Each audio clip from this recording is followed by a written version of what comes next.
Келін. Ол келін болып түскен соң 2 күннен кейін күйеуі қалаға жұмысқа кетті. Бұл күйеуінен өзге жат жандарға үйренісе бастады. Қасынан қайын сіңлісі қалмайтын. Екеуі кешкілік төсектерінде жатып алып сырласатын. Қайын сіңлісі өзінің күйеуімен қалай танысқанын, оны қалай жақсы көретінін айтатын.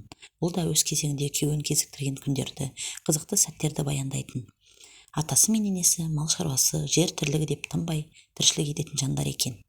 Бұлар тұрған үйде, аулада, қора-қопсыда жылан жылағандай тап-таза, бәрі өз орнында. Қайын сіңлісі де тым-тынымсыз сияқты. Бүгін кілемдерді жуайық, бүгін құрт жасайық. Бірде, бүгін яқтап тастайық, деді құлшынып. Келін болған соң әрине жоқ деу ағаттық. Жарайды, деді күлімдеп. Олар үйді ақтап бітер емес. Енді мына бөлмені ақтасақ болды, деді келінді сынағандай қайын сіңлісі. Әр бөлмедегі жүкті далаға шығару, одан соң ол бөлмені әктеу, одан жуып шаю, одан қайта заттарды тасу, бұларды әбден шаршатты.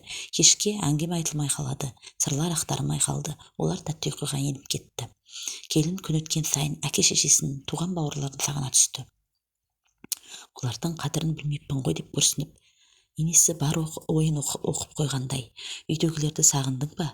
Келін деп жылын қатып. Иә апа, шырағым. Сол, қыз сорлы өз үйіне қонақ болады. Енді сен осы үйдің қызысың. Келін тәп-тәуір қуанып қалды. Ол үй шарасына да үйреніп қалған.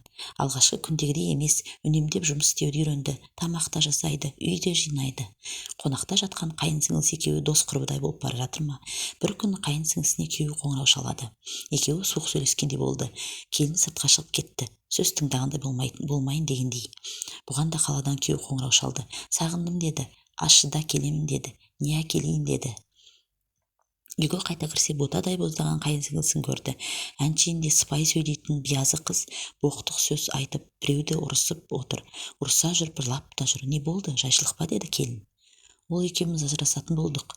Осы оқиғадан түк түсінбеген келін жатып алатын қайын сіңлісінің көңілін бағып шаршады. Енесі, анау тағы жатыр ма? Иә. Тамағын ішпей ме? Шақыршы, сенің тіліңді алар. Келін оның қасына барып отырды. Тамаққа жүрсеңші, ауырып қаласың ғой.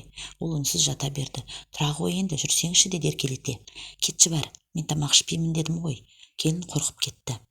Кетші бар дегені ауыр тиді. Ол ойлады, қайын сіңлісі еркелеп жатқан болар. Оның бұндай жоқ сияқты еді ғой деп.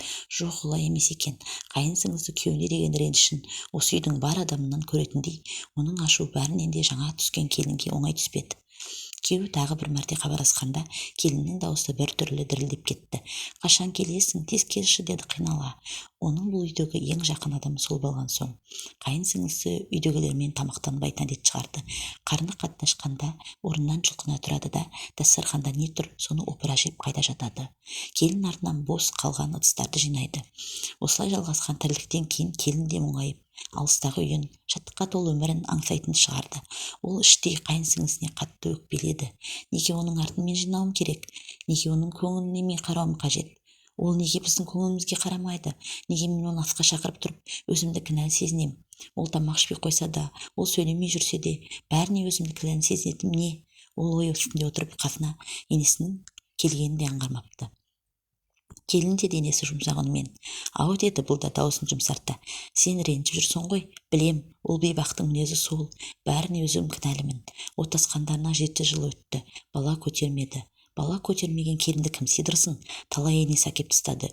Оны кішкентайында дұрыс қарамадым ба? Неге бұлай болып қалды білмеймін, деді енесі көзіне жас алып. Көндік, ішке сыйған бала сыртыңа да сияды екен. Екеуі бір-бірін жақсы көреді, бірақ бала жоқ арада. Енесі де соны тіліне тиек етіп, араларына жиі түседі, деді ене қамығып. Әйтпесе күйеу бала жапшақ жігіт, сен оған ренжіме қызым. Бағанағы реніш, бағанағы күйініш бәрі де бір сәтке тарқап кеткендей еді. Тарс-тарс еткен дыбысқа қарап еді, күйеуінің дарбаза алдында есі қақып тұрғанын байқады. Ол бар ренішін енді шынымен де ұмытып, күйеуінің мойнына асыла кетті. Күйеуі де қатты сағыныпты. Оны құшақтай алып, қолындағы қып-қызыл алманы берді. Жаратқан, енді бұл екеуінің ортасы ажырамас екен, деп тіледі қарт ене. Келін қолындағы алмасын қайын сіңлісіне беруге асықты.